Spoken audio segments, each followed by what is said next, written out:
Bueno, buenos días y gracias por acompañarnos, particularmente en un día como el de hoy, que casi que invita más a quedarse en casa o a estar bien acompañada tomando un cafecito, un chocolate caliente, que venir hasta aquí. Así que doblemente gracias por acompañarnos en este acto de presentación e inauguración de la exposición 30 años del referéndum de la OTAN. Exposición que es posible gracias a la colaboración del Centro de Recursos GEMOS Canarias, del Grupo de Estudios de Movimientos Sociales que coordina Pablo Socorro, que forma parte hoy de la mesa y que participará en el coloquio que celebraremos a continuación, y que se podrá visitar esta exposición desde hoy hasta el próximo 15 de abril, de manera física y de manera virtual desde ya, a través del portal Memoria Digital de Canarias, Memoria del Patrimonio Documental Canario, porque estos carteles también se encuentran digitalizados en ellas, precisamente gracias a la sesión que GEMOS ha hecho de este fondo. Memoria Digital de Canarias es el portal, como ya he dicho ahora, del Patrimonio Documental Canario, y difunde todo tipo de documentos independientemente del formato en el que éste se encuentre, ya sea en formato texto, en formato fotografía, audio, vídeo, etcétera, ¿no? Y difunde su fondo de manera libre y gratuita los 365 días del año, las 24 horas del día, con lo cual desde cualquier lugar del mundo, cualquier persona interesada en su consulta lo puede hacer con la única condición de que tenga un dispositivo móvil para poder acceder a su fondo. Memoria Digital de Canarias principalmente se apoya y se alimenta de la colaboración que, como la que hoy nos reúne aquí, tiene con particulares, con asociaciones, con entidades o instituciones públicas o privadas, ¿no? Que quieran o tengan fondos. Seguro que las personas aquí presentes tienen o conocen a alguien que tienen, como es el caso, fondos importantes en casa que forman parte precisamente de ese patrimonio documental, independientemente de que sea una colección viva y por lo tanto siga creciendo, o sea una colección histórica, y que a veces no sabemos ni siquiera dónde depositar, con lo cual, pues fruto de las inclemencias del tiempo, de la mala conservación, etcétera, acabamos perdiendo, ¿no? O sea que bueno, es importante saber que existe este repositorio que permite que ese fondo se conserve y se difunda de manera libre. Si es así, lo único que tienen es que contactar con nosotros, porque la Biblioteca Universitaria de Las Palmas de Gran Canaria pone este portal a disposición de cualquiera que quiera colaborar con ello. Bien, yo simplemente dar por inaugurada la exposición, y ahora sí se da el paso a este coloquio que cuenta, como ya dije, con Pablo Socorro. Seguro que Juan Carlos ahora lo presenta con más detalle que yo, y con Nicolás Díaz como testigo excepcional y particularmente activo de la campaña del referéndum. Sí que me gustaría decir que se invitó a esta mesa también a Ángel Tristán Pimienta, actual presidente del Consejo Social de la Universidad de Las Palmas, pero también se hizo pues hace relativamente poco, ¿no? La premura del tiempo no nos permitió que lo hiciéramos con tiempo suficiente, y claro, imagino que por cuestiones de agenda no ha podido estar presente hoy aquí. Así que nada, yo le cedo la palabra a Juan Carlos, que va a actuar un poco como, más que como coordinador, el que va a presentar un poco y dar paso, y luego ya al resto de los ponentes. Muchas gracias. Las personas que van a intervenir me han pedido que sea un coloquio también abierto, es decir, que si en cualquier momento quieren participar, pues pueden hacerlo. Y más sabiendo que entre las personas asistentes, pues hay personas que tuvieron también su participación en lo que fue la convocatoria del referéndum, la campaña, ¿no? Si les parece, vamos a empezar con Pablo Socorro. Él es el causante de que estemos hoy aquí, porque se decidió a escribir su trabajo fin de grado sobre este asunto, ¿no? Se titula Surgimiento y desarrollo del movimiento anti-OTAN en Gran Canaria, y centra ese trabajo entre los años 83 y 86, justo los 3 años anteriores a la convocatoria del referéndum, con lo cual ya nos da una idea de que estamos hablando de algo que no se centra solo en la convocatoria del referéndum, es así, ¿no? Sí, después de las investigaciones realizadas para el trabajo, de las conclusiones que sacábamos es que el referéndum y la victoria del referéndum en el 86 por parte del no parte de las fuerzas de izquierda, fue también debido a un precedente importante de lucha, de la construcción de un movimiento social que consiguió convencer a la ciudadanía gran canaria, en este caso, de la importancia de la neutralidad de Canarias y de el voto no favorable a la OTAN y la permanencia de España en la OTAN. El caso particular que hace particular a Canarias es que junto con la Comunidad de Navarra, el País Vasco y Cataluña, a diferencia del resultado general, ¿no?, del Estado español, en Canarias pues sale el no, ¿no? Y si quieres comentar, digamos, ese resultado. Sí, no sé si Nicolás podrá aportar mucho más porque lo vivió en primera persona, pero yo creo que a diferencia de lo que pasa en Navarra, en Cádiz y en Cataluña, en Canarias, a pesar de existir una construcción de un movimiento nacional popular, lo que existía era una fuerte militarización del terreno, ¿no?, que se evidenciaba, además de tropas acuarteladas, en importantes proyectos militares, ¿no? Yo creo que el precedente que sienta el proyecto de la superbase aeronaval de Arinaga, junto con la llegada de la Legión a Fuerteventura, crea en la población canaria un imaginario colectivo de peligrosidad y de vulnerabilidad, el hecho de haber militarización, ¿no? A pesar de que algunos medios de comunicación en ese momento estuvieran reivindicando junto con el alto mando del ejército la vulnerabilidad de Canarias en un contexto de calentamiento de la Guerra Fría, ¿no?, que es en los años 80, bajo mi punto de vista yo creo que eso revertió al contrario por parte de la ciudadanía canaria, que veía como una peligrosidad el hecho de militarizar Canarias, ¿no?, que eso no había sido la neutralidad tradicional que había vivido Canarias o que se había reivindicado en Canarias por parte de la ciudadanía, y que eso significaba, y la entrada en la OTAN terminaba como colofón de significar, pues que Canarias iba a pasar a ser la frontera lógica de un bloque frente a otro bloque que estaba empezando a emanciparse en África en esos años, ¿no? En tu trabajo comentas cómo se estructuró el movimiento anti-OTAN. Si quieres...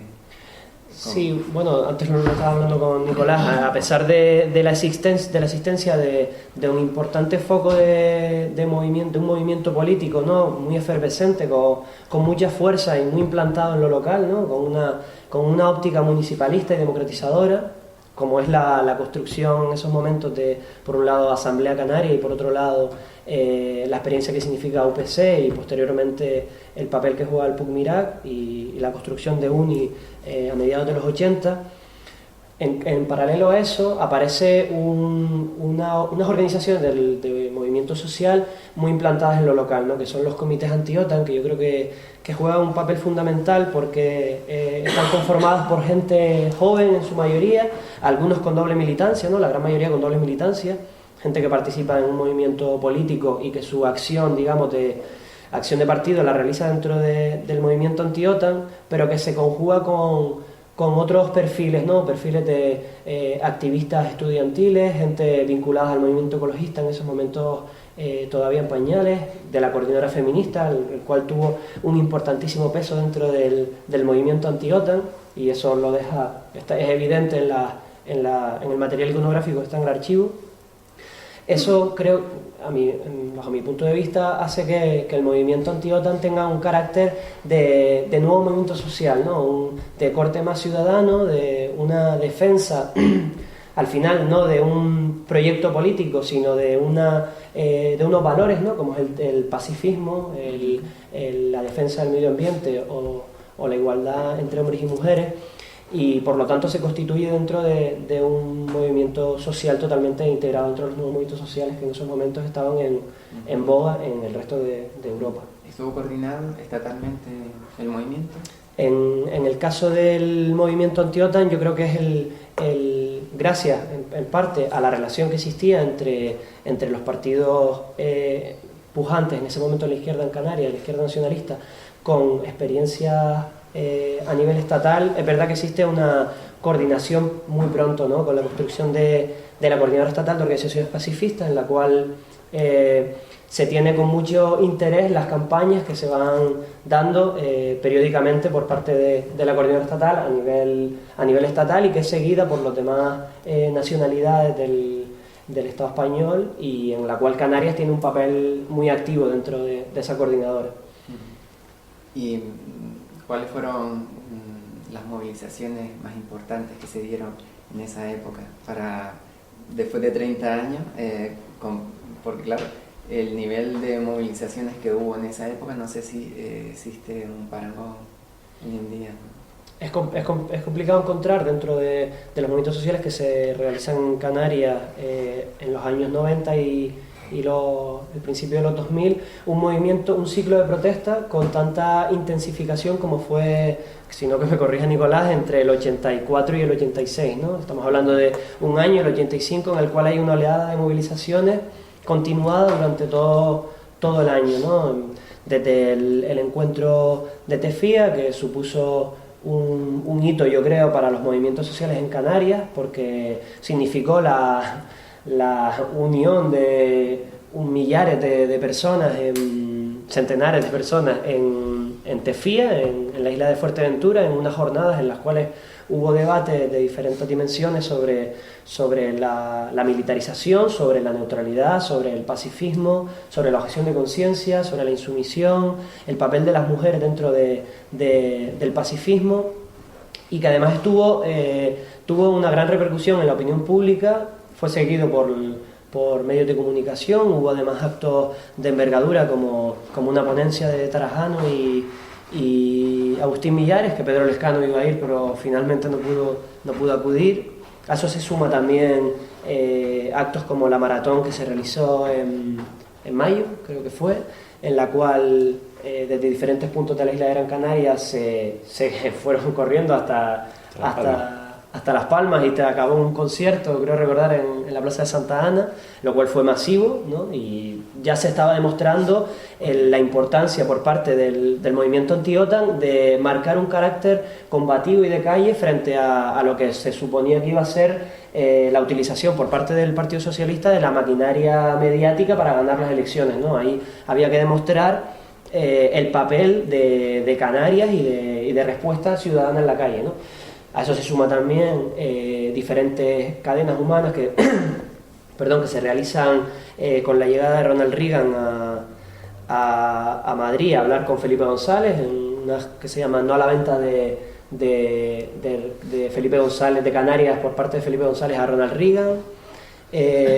Después, en diciembre del 85, es importante una huelga de hambre en la que 5 activistas de Gran Canaria se suman a los más de 1000 activistas a nivel estatal que se ponen en huelga de hambre pidiendo un referéndum digno, un referéndum objetivo, ¿no? Que ya se estaba viendo cuál iba a ser el papel de ese referéndum, cómo se iba a manipular por parte del PSOE el referéndum de la OTAN del 86, de marzo del 86, y a eso se suma ya en enero y febrero ya la última batalla contra la OTAN, ¿no?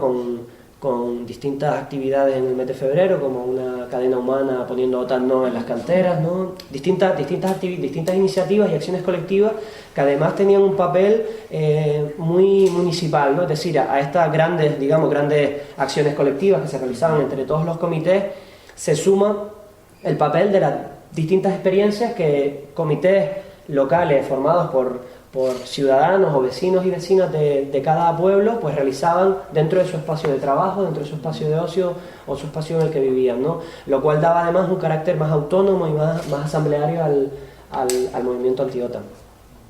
Muy bien. Pues si te parece, Nicolás, ¿nos puedes comentar tu experiencia? ¿Cómo es que te ves tan involucrado en la campaña, llegando a ser portavoz en muchas ocasiones de los comités anti-OTAN? Sí, la verdad que fue una experiencia importantísima, intensa, donde además no solo la vivíamos en Canarias, sino que en momentos determinados la compartíamos a nivel del Estado, lo que se llamó la Coordinadora Estatal de Organizaciones Pacifistas, que era en reuniones horizontales donde los colectivos de diversas nacionalidades y pueblos del Estado español participaban por sus inquietudes pacifistas y sobre todo con el objetivo de movilizar. Yo creo hay dos cosas que a mí me gustaría destacar. Primero, que en la historia de la democracia formal esta que tenemos, se consigue, el movimiento ciudadano consigue arrancar primero un referéndum. No había ni han existido referéndum que se hayan convocado a petición de la ciudadanía. Y eso fue una dura batalla frente a un PSOE que acababa de ganar en el 82 las elecciones y que jugó con con todo el chantaje que pudo jugar Felipe González y la maquinaria pública, que era la televisión pública, que hay una manipulación tremendísima en una fase posterior para, evidentemente, que no saliera el no en el referéndum. Por primera vez también vivíamos esa manipulación que solo rompíamos en momentos determinados a nivel estatal cuando conjuntábamos las acciones a través de la coordinadora, cuando había movilizaciones en todo el Estado, en muchas ciudades, y salían a la calle miles y miles de personas. Esa era la única manera que teníamos para poder romper el cerco informativo y que por lo menos salieran en los periódicos, y eso obligara a la televisión, aunque fuera pública, a dedicarnos unos minutos, ¿no? A mí eso me parece muy importante. Yo recuerdo la campaña, las intervenciones de Felipe González últimas en televisión, jugando hasta con el chantaje de que si salía el no, se dejaría en el Estado español de exportar zapatos de Valencia a Estados Unidos porque nos cerrarían el grifo. Después, yo creo que hay dos momentos. Estamos del 82 al 86, pasan 4 años donde varía bastante, pero en Canarias arrancamos el movimiento por la paz. Yo creo que desde la salida, y alguien me lo corrigió bastante bien hace muchos años, que fue desde que se abandona el territorio del Sáhara. Y una vergonzosa retirada que no da una salida al pueblo saharaui, sino que lo somete a la emigración, a marchar a buscar refugio en Argelia, y una población que se queda allí, que aguanta toda la ocupación marroquí. Ahí es la primera vez que sentimos la sensación de que Canarias es frontera y que en vez de ser el Sáhara somos nosotros, y se empieza es evidente la simpatía del pueblo canario por el pueblo saharaui, y se empieza a generar una conciencia de peligro, de que se nos puede utilizar en vez de ser una plataforma de paz. Luego, en el año 1978, antes de las primeras elecciones democráticas, se crea una comisión que se llama Comisión por la Paz y la Neutralidad de Canarias, en Gran Canaria y en Tenerife. Recuerdo que está el poeta Francisco Casanova de Ayala, Paco Tobar, son los que recuerdo por Tenerife, Francisco Tobar, y en Las Palmas está Manuel Bermejo, que luego sería primer alcalde de la ciudad de Las Palmas, y Fernando Sagaceta, entre otros, que fue un hombre que, a pesar de lo que podamos pensar sobre su visión política, fue todo, a nivel del Estado, fue todo un baluarte en la lucha por la paz primero y luego por la no incorporación a la OTAN. Eso yo creo que es importante. Insisto, conquistamos un referéndum y luego lo perdimos, es verdad, porque la presión fue mayoritaria, el chantaje.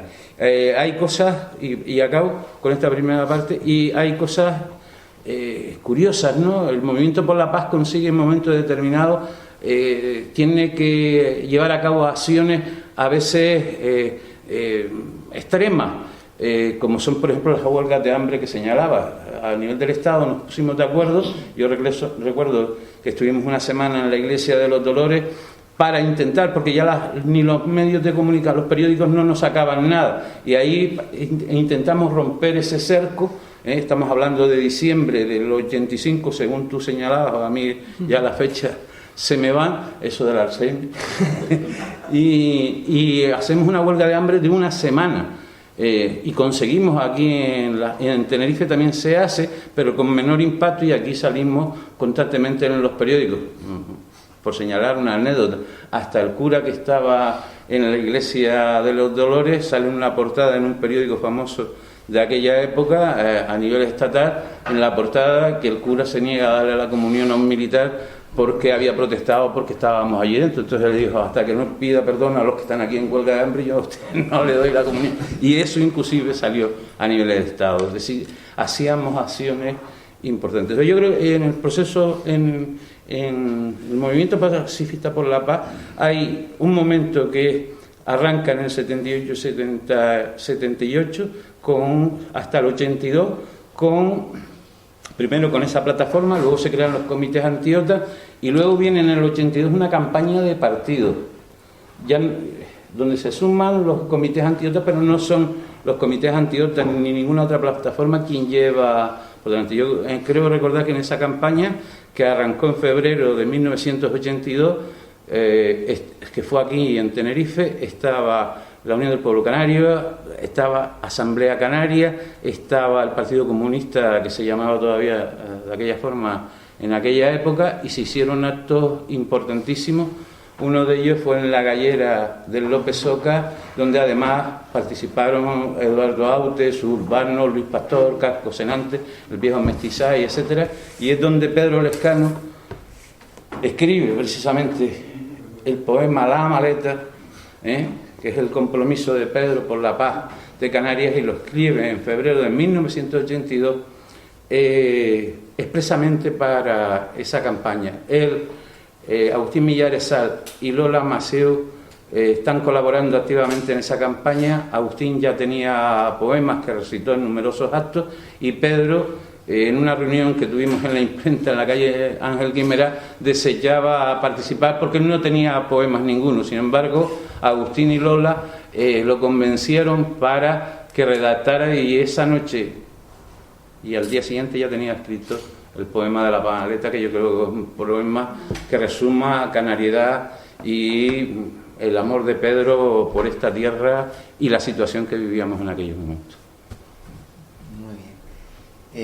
Perdón, que me alargue. No, perfectamente recordando.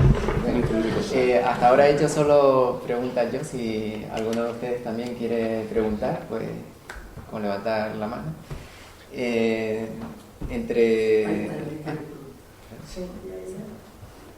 Una pregunta, Pablo.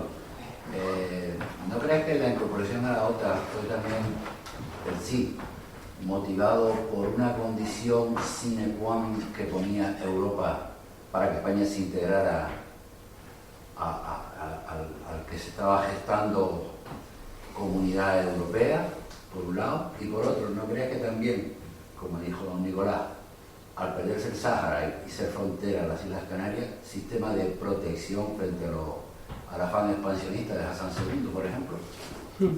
Te contesto primero a la segunda pregunta, porque yo creo que la primera pregunta supone una trampa, ¿no? Es una trampa importante.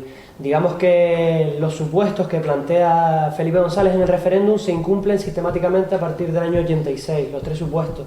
Por lo tanto, en realidad el hecho de estar o no en la OTAN no tenía relación con estar dentro de la Unión Europea.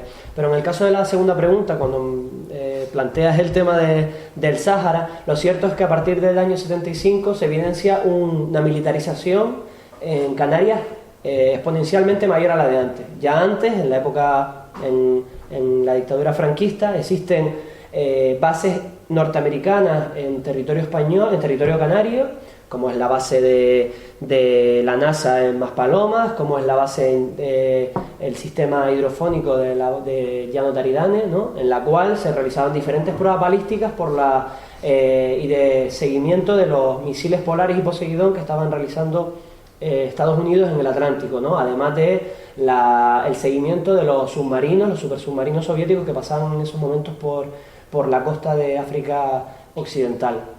A eso se suma, a partir del año 86, a partir del año 78, diferentes proyectos militares en Canarias, ¿no? Uno de los más importantes es la superbase aeronaval de Arinaga, el proyecto de la base Arinaga, que suponía quizás el mayor proyecto, la megaestructura más importante militar en toda España, con la posibilidad de que albergara a toda la tropa, a toda la marina española.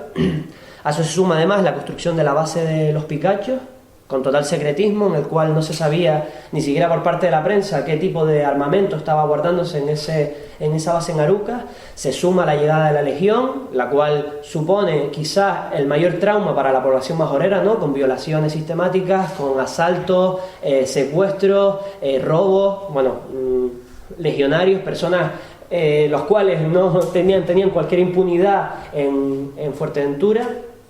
Se suma la construcción del cuartel en las Peñas del Chache, la base de Malpaso, la construcción en la base de los rodeos, del aeropuerto de los rodeos, una institución civil de una parte para el batallón de helicópteros de Canarias. Se suma a eso la expropiación por parte del Ejército de Tierra del 2,5% de la isla de Fuerteventura para la construcción de la base de maniobra, el campo de tiro de Pájara, ¿no?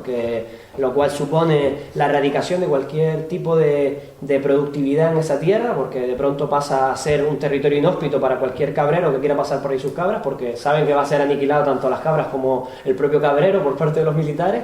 Es decir, un sinfín de instalaciones militares que lo que evidencia claramente es la necesidad por parte de primero de Adolfo Suárez, luego por Calvo Sotelo y por supuesto por Felipe González, de que Canarias se convirtiera en el parapeto del capitalismo frente a la emancipación de los países africanos. No solo del conflicto con Marruecos, lo cual, basándonos en esa perspectiva, no se hubiera abandonado el Sáhara, ¿no? Porque digamos que ahí es donde se encuentra verdaderamente la línea fronteriza militar de España con Marruecos, sino que lo que se decide es una rendición a Marruecos en relación a todos los demás problemas que estaban existiendo en el Sáhara.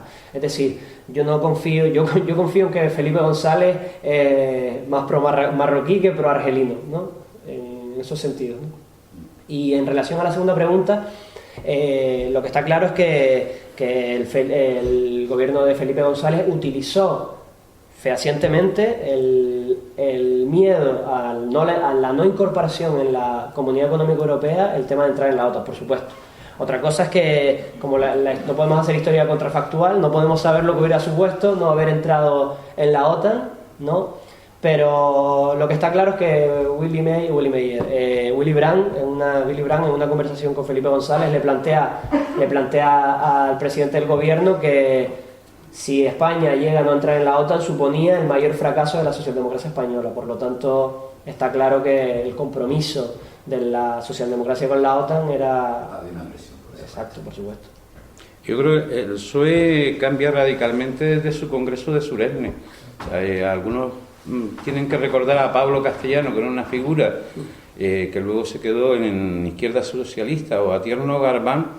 Pablo Castellano era de los activos movilizadores en Madrid contra la base de Torrejón y se opusieron. Yo creo que en el Congreso de Suresnes hay un cambio hacia el modelo de socialdemocracia alemán y no un proyecto de izquierdas como tenía el PSOE hasta ese momento, y ese modelo que, presionado sobre todo por los partidos socialdemócratas europeos, sobre todo Willy Brandt, todos ellos a la cabeza, que hace que Felipe González y Alfonso Guerra, esa nueva generación dentro del PSOE, cambie totalmente el discurso y los planteamientos de aquel PSOE histórico que representaban otras figuras, y a partir de ahí empieza la cadena. No es solo el tema de la OTAN, sino es otra concesión, es otro modelo de sociedad que tenía cuando se presentó hasta las elecciones del 82, ¿no?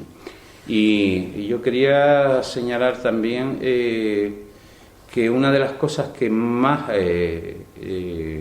enfadaban al PSOE aquí y fuera de aquí es que hubiera un movimiento de contestación. Es decir, recuerden que el PSOE accede y barre en el 82, después de la crisis de la UCD, de ese hueco que estuvo ahí, y barre un partido prácticamente inexistente a nivel de Estado, no estaba en la oposición. Quien estaba en la oposición era el Partido Comunista, y a la dictadura el Partido Comunista y algunas figuras del PSOE, pero el PSOE apenas existía como aparato capaz existían figuras, igual pasaba en Gran Canaria, ¿no?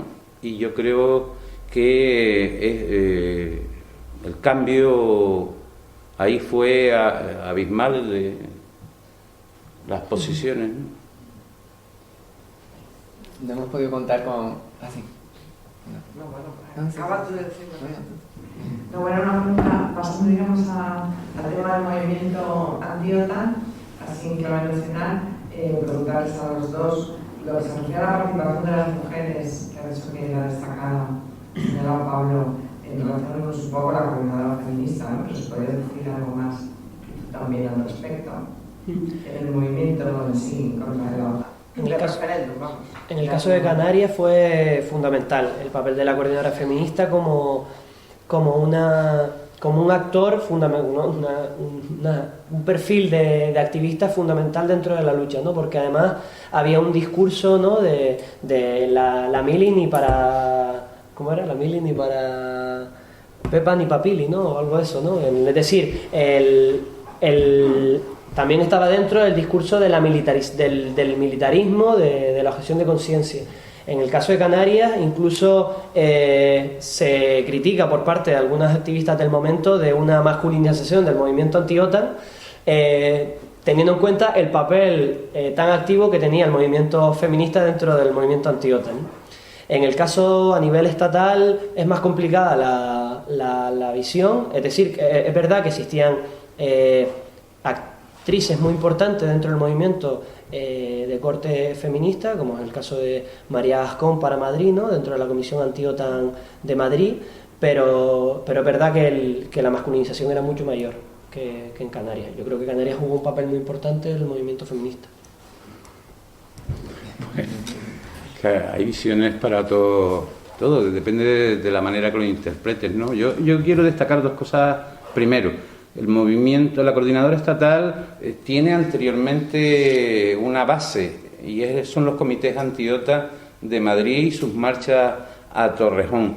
En esa comisión anti-OTAN de Madrid participan mujeres que están en el movimiento feminista. El movimiento feminista empieza a librar las primeras batallas por la igualdad en esos años, el tema de la ley del divorcio, etcétera, el reconocimiento del papel de la mujer. Una batalla difícil en una sociedad y con una ley bastante en contra. Sin embargo, bueno, algunos avances se han dado importantes. El movimiento el movimiento feminista está centrado en su batalla.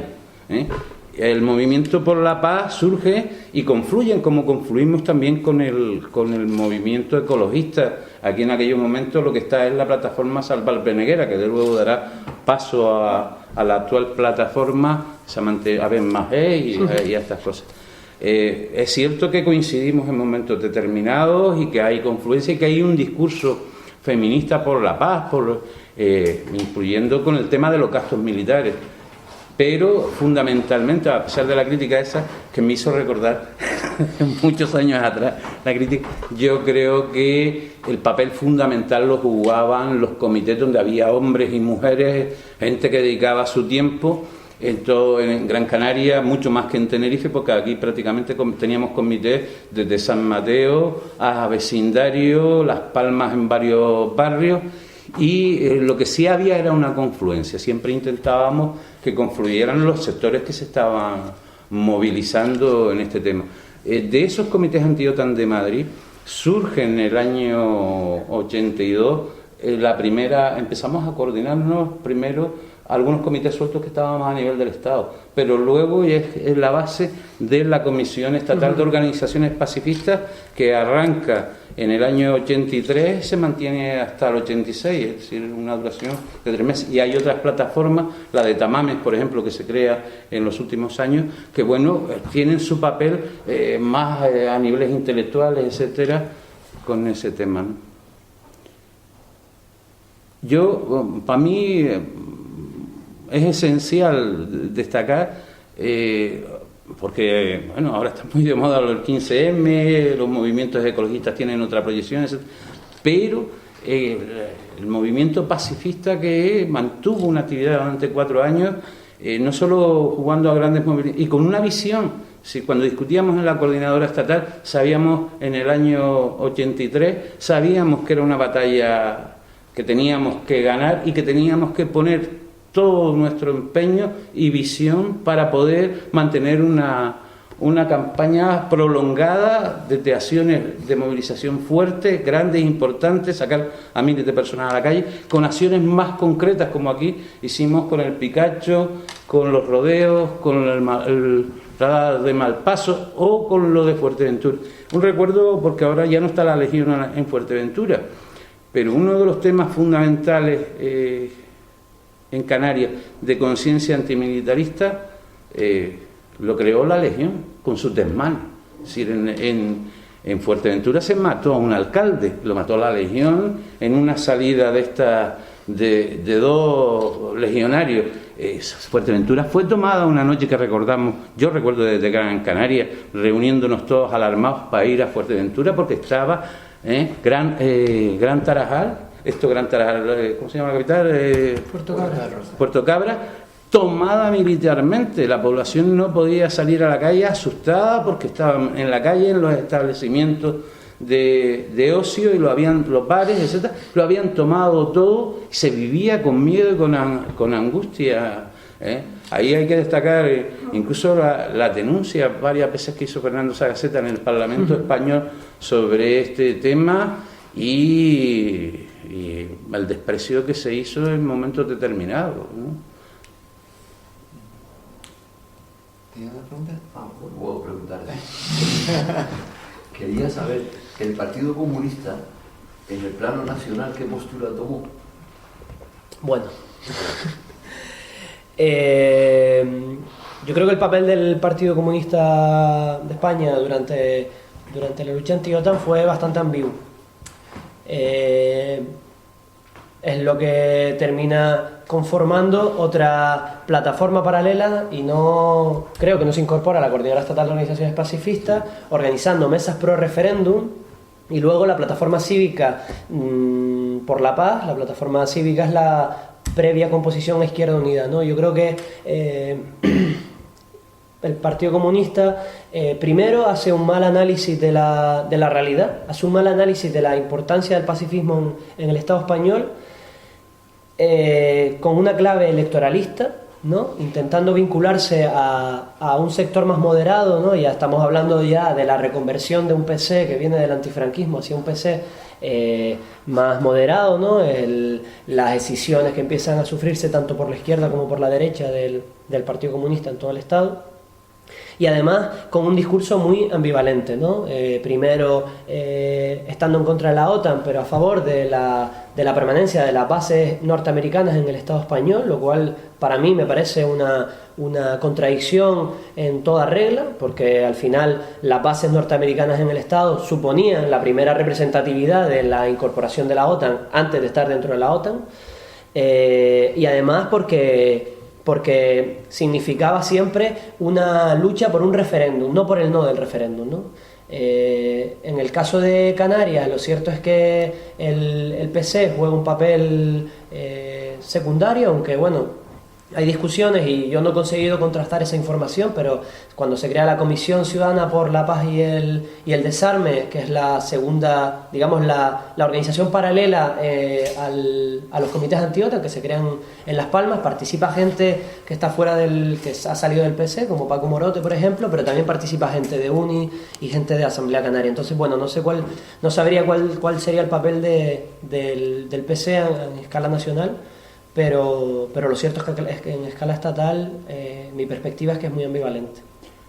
Yo creo que por analizar no solo el PC, sino la izquierda en su conjunto y el papel que juega descartando al PSOE, que está claramente a favor. Yo creo que el PC a nivel del Estado contribuye efectivamente a un posicionamiento sobre la convocatoria primero del referéndum y después por el no, pero el PC y algunos grupos de izquierda siempre han tenido esa visión un poco instrumentalista de los movimientos y cuando los movimientos escapan de lo que es su control, en este caso yo creo que el PC se ve sorprendido por el movimiento que se va creando, y entonces ya en la última fase del referéndum se crea esa plataforma, un poco porque no puede con todos los colectivos. Yo creo que en la coordinadora estábamos 100 y pico colectivos de todo el Estado, y muchos que no iban porque no tenían dinero para pagarse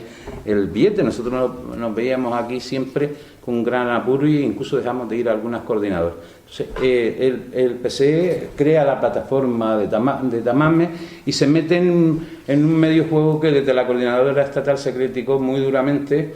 Yo creo que era el minero en aquellos momentos, el secretario del PSE, Gerardo Iglesias, se mete. Hay unos debates en televisión donde gente de la coordinadora, de distintos colectivos, entre ellos Carlos Otamendi, que falleció, que era el portavoz de los comités anti-OTAN, después fue el portavoz de la coordinadora estatal, participan y le ganan la batalla. Son debates en televisión más intelectuales que sencillo. Y hay un momento determinado que es cuando Felipe González entra a saco en la campaña, y Gerardo Iglesias le hace el juego y entra también en televisión a hablar, ¿no? Eso le dio un crédito a Felipe González de que había alguien, mientras que la posición del movimiento era que no se participara en esos debates que había intentado Felipe González, y que se jugara a otra historia.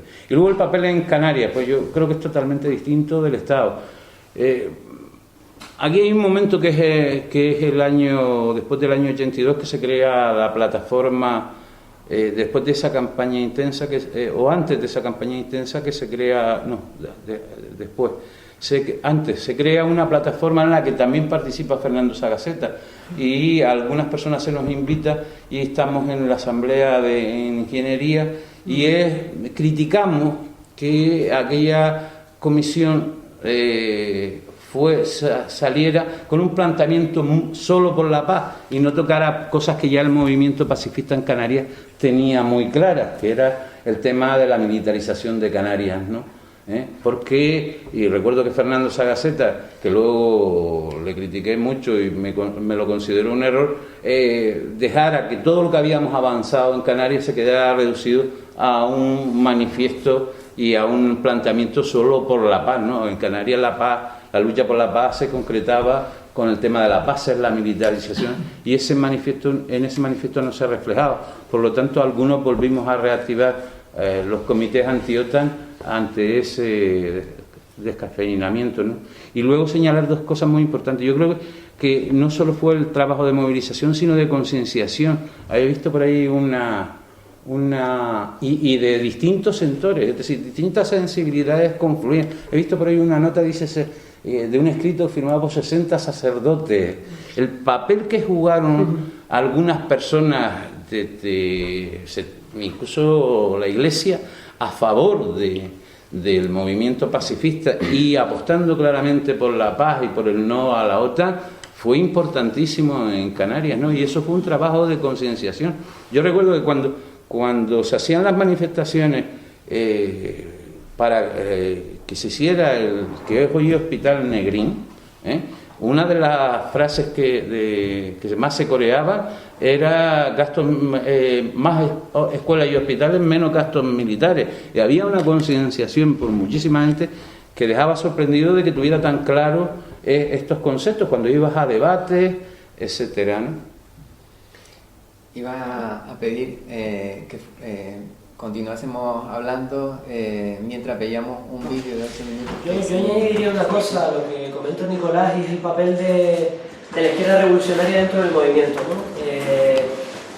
El MC juega una campaña importantísima, y para mí es uno de los grandes protagonistas a escala estatal del movimiento anti-OTAN, tanto el movimiento comunista, el MC, como la Liga Comunista Revolucionaria, como cristianos de base, que juegan un papel importantísimo, grupos autónomos, ¿no? de sectores anarquistas. Para mí son el papel fundamental. Luego también es verdad que los grupos prosoviéticos que en esos momentos se estaban empezando a reorganizar también juega un papel fundamental. Y aquí en Canarias, tanto Asamblea Canaria como el Irak en esos momentos Este muñeco lo hicimos en mi casa. Eso es una manifestación en Las Palmas. En Las Palmas, desde el obelisco a la Plaza Santana, que es lo que tú dices, que terminó de la marcha con un festival. No, terminó el día siguiente de esa marcha que salió del vecindario, fue la manifestación y acabó en un concierto en la plaza. Esta es una manifestación donde nos quedamos impresionados porque era la primera vez que sacábamos casi a 10.000 personas a la calle, ¿no?, con el tema de la OTAN. Se pueden ver pancartas de Salvar Venegueras, por ejemplo, de la coordinadora feminista, y luego bueno, sindicales y de partidos. Esto fue impresionante, incluso aparecieron por primera vez en una manifestación en Las Palmas papahuevos, charanga. Recuerdo que los profesores del sur habían montado una charanga. Empieza Radio Guiniguada, el coche que va en cabeza. Radio Guiniguada se inicia en Lomo Blanco. Y el coche que va en cabeza va retransmitiendo por primera vez la manifestación. Habían conseguido comprar un pequeño equipo de retransmisión. Que hay un aspecto del que habla la exposición y quizás los documentos que tenemos aquí sobre la mesa, y es que algo que caracteriza a este movimiento es la participación de sectores profesionales como personal médico, los maestros del los maestros, se pueden encontrar asociaciones de padres y madres, claustros de colegios. O sea, hay una implicación que quizás no se haya vuelto a dar con otro caso, ¿no? En donde comunidades escolares completas, el alumnado haciendo trabajos, simulacros de referéndum, asociaciones culturales de todo tipo, y luego lo que es la intelectualidad canaria se manifiesta enormemente. O sea, artistas de todo tipo participan, manifiestan, se involucran en el referéndum de distintas maneras. Hay una parte de los intelectuales que se suma positivamente, porque hay otra parte que desgraciadamente la lleva Manolo Padorno, que está en el gobierno de Canarias, que firman un manifiesto a favor de la OTAN, y es por la presión y el chantaje de todos aquellos que estaban en aquellos momentos con sus subvenciones o apoyos de cultura. Eso fue un duro palo que no nos esperábamos, ¿no? No nos esperábamos porque siempre hemos considerado la intelectualidad y los más progresistas y no dado este tipo de cosas, y de buena primera nos cayó aquel jarro de agua fría que se superó después con muchísimos manifiestos y escritos en la prensa firmados por otros intelectuales. Yo no diría solo de intelectuales, sino también del profesionales periodistas que jugaron un papel dentro de la campaña del PSOE, ¿no? Había en la Plaza Santana, que está allí soy yo, aunque no se me vea muy bien. Este vídeo lo grababa precisamente la gente del Comité Anti-OTAN del Sur, y en aquella época se grababa sin voz. Después de esto está toda la marcha de vecindario, que es doctoral. Nos habría gustado contar para este acto con alguien que hubiese representado la posición gubernamental de entonces, ¿no? Porque en el caso en concreto del Partido Socialista Canario tuvo que jugar fue una situación bastante compleja pasar de estar haciendo campaña previamente y participando en escritos contra la OTAN, ¿no?, que están documentados, como el PSOE no solo forma parte, sino encabeza peticiones pro referéndum. A partir del año 82 pues, se encuentra con que le toca organizar y emplear una enorme cantidad de recursos en especialmente una campaña inversa.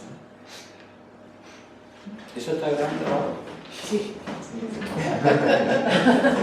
Bueno,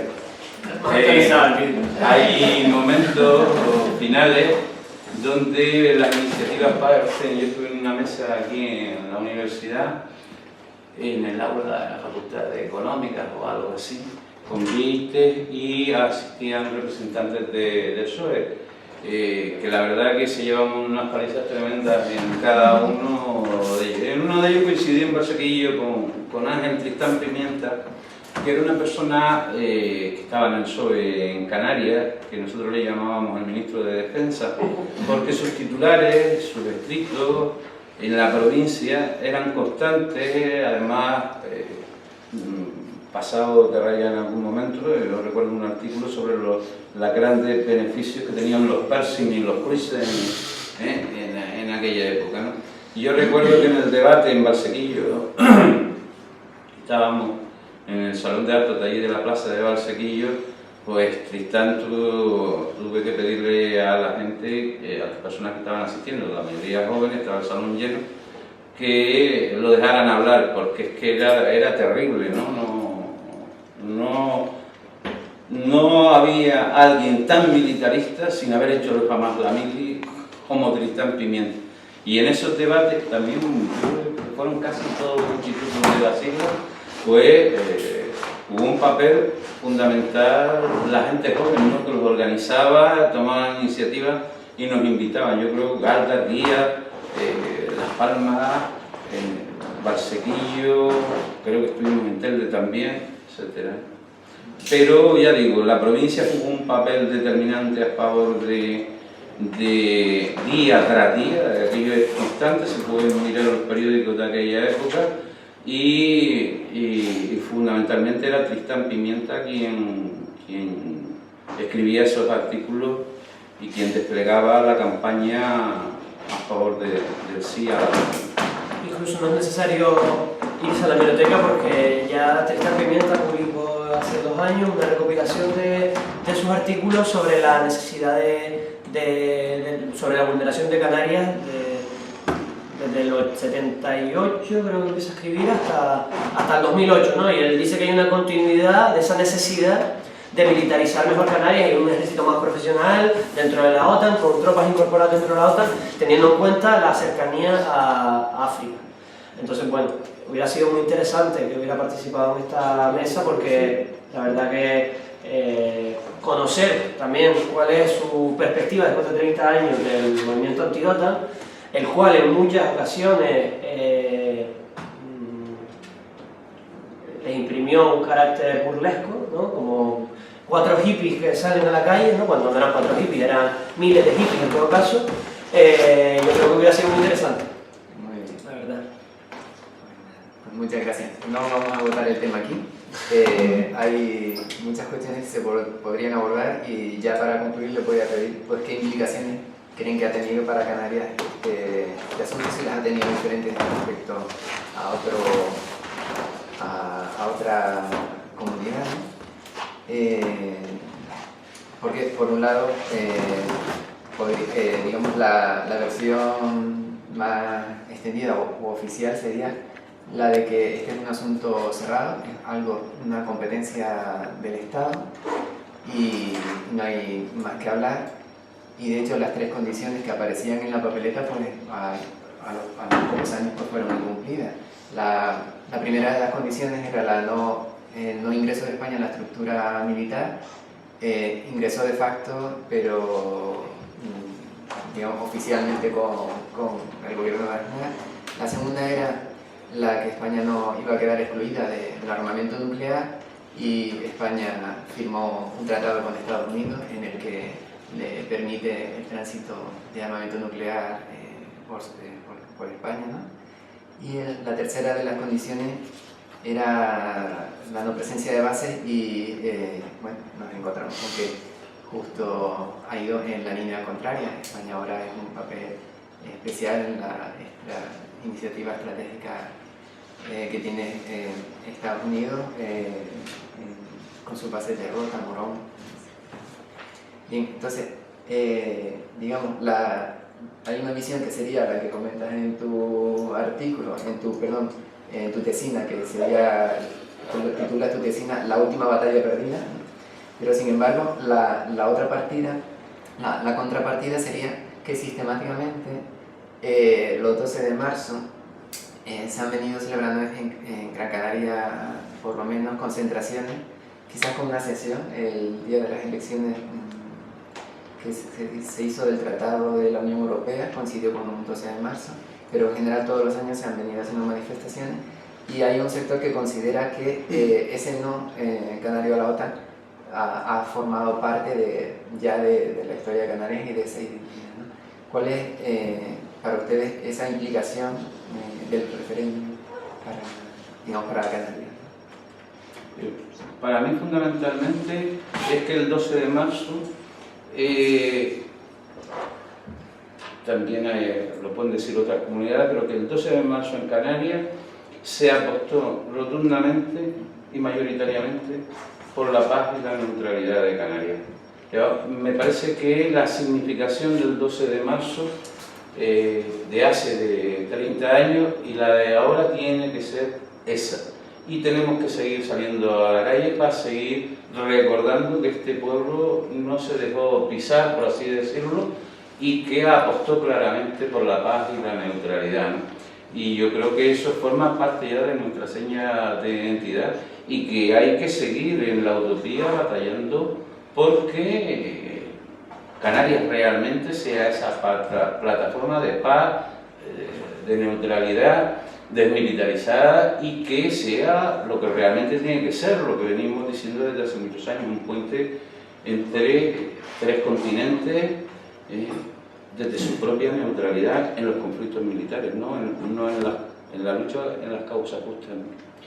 Yo creo que, siguiendo en relación a lo que dice Nicolás, las consecuencias del movimiento anti-OTAN se pueden encontrar a lo largo de los años 90 y los años 2000, ¿no? En diferentes movilizaciones que se dan y en los cuales se recoge ese sentimiento y esa presión de que Canarias tiene que ser un territorio neutral, tanto en las luchas ecologistas, ¿no? Como Salvar Penegueras, como después empieza a ser el movimiento antiglobalización en los años 90, el movimiento por la solidaridad internacional, tanto en el caso de Nicaragua, en el caso del Sáhara Occidental, como más adelante ya en el 2000, entrada a los 2000, con la lucha contra la guerra de Irak, ¿no? Yo creo que Canarias fue un referente a nivel estatal y a nivel europeo de movilizaciones contra la guerra de Irak y ese conocimiento, ese caldo de cultivo pacifista viene ya desde los años 80, ¿no? Y eso se sigue manteniendo, ¿no? Y yo recuerdo en la lucha contra el petróleo hace pocos años también estar discutiendo sobre la soberanía de las aguas canarias, ¿no? Y eso es al final un recuerdo, un concepto que está en el imaginario colectivo de los movimientos sociales gracias a la lucha que se desarrolla contra el movimiento anti-OTAN. Muy bien, si alguien quiere hacer algún otro comentario. Yo quería preguntar, digamos poniéndome en el otro lado también por aclarar, ¿no? Si en toda esta postura no hay también algo de idealismo y de ingenuidad, en el sentido de que si uno apuesta por la paz y el pacifismo, no controla que el vecino o los vecinos estén apostando por el armamentismo, por la violencia y por tal, y eso siempre produce una descompensación que no deja de ser, puede ser origen de una situación conflictiva, ¿no? ¿Entendéis? ¿Por dónde voy, no? Yo creo que la utopía siempre hay que mantenerla, ¿no? Si Sí, no hubiéramos tenido en aquellos tiempos la utopía de la paz y la neutralidad, no hubiéramos conseguido primero el referéndum y después no hubiéramos conseguido el no de Canarias a la OTAN, porque es que si nos quedamos quietos no pasa nada de eso. Y luego la otra parte, lo del enemigo, siempre el enemigo. Es curioso, ¿no? También armamos al enemigo, porque la industria armamentística existe, es la misma historia de antes. Decir, oiga, mire, que es que le están vendiendo armas y le han vendido armas hasta hace poco y siguen vendiendo armas. La carrera armamentística sigue, pero oiga, usted no me venga a decir, después de haberlos armado, que ahora resulta que son luego las razones de los conflictos, la mayoría de los conflictos, deja usted en paz y en tranquilidad a los pueblos con sus propios conflictos. Que aquí no vino nadie a pegarle 2 tiros a Franco, que se murió, oiga, que estábamos en la calle luchando por conseguir la democracia. Deje que los pueblos sean los que sigan resolviendo sus propios asuntos, porque es que los intereses estratégicos vitales de las potencias siguen estando, y en este caso España no es nada más que, el Estado español no es nada más que un juguete en manos de otro, igual que lo puede ser otro de Francia. Hemos visto lo de Malí, hemos visto el tema de los tuaregs bajo la amenaza yihadista, cómo están cargando todo un pueblo, ¿no? Entonces yo creo que la utopía siempre hay que mantenerla, y que es la que moviliza, porque si no tenemos ideales, no tenemos compromisos sociales, no hay manera. La historia la van formando pequeños colectivos que movilizan y que hacen cambiar en momentos determinados la historia, y es posible cambiarla. Nosotros lo conseguimos imponiendo un referéndum, una cosa dificilísima en un momento determinado. Pues yo creo que hay muchas más batallas que vamos a seguir ganando la utopía. Lo que pasa es que esto, como dice Vite, es una guerra en la que se ganan posiciones y hay que mantener las posiciones. Lo difícil es defender las posiciones, y en otros momentos determinados pues se retrocede, pero es la propia historia la que la va marcando. Son muchos debates posibles, y para hacerlos posibles siempre es importante la memoria histórica, y para construir esa memoria histórica siempre es necesario, perdón que hable de la biblioteca, pues la documentación y el tener la posibilidad de tener un patrimonio documental, que en este caso quería destacar un hecho, que es que se trata de material documental muchas veces efímero, que no llega a veces a los archivos, a las bibliotecas, y que quizás sea una laguna que podemos ir cubriendo. En este caso hemos empezado por destacar, coincidiendo con el 30 aniversario de No a la OTAN, esta selección de carteles, pero el Centro de Recursos del Grupo de Estudios sobre Movimientos Sociales, el GEMOS Canarias, en el que trabaja Pablo, pues dispone de más material, no solo sobre este movimiento, sino sobre el movimiento feminista, sobre el movimiento obrero, sobre distintos sectores, y querríamos que poco a poco ese material en la biblioteca, poder contar con él para hacer posible debates como este, pues miles, sobre muchos aspectos de la sociedad, que si dejamos que esta documentación pues se pierda, se vaya deslavazando, pues no serían posibles, ¿no? Yo creo que como este hay 1000 posibles debates, actividades o trabajos de investigación futuras, ¿no? Y no puedo más que agradecer a quienes se han atrevido a donar material, y ahora mismo quería agradecer también a FEFI.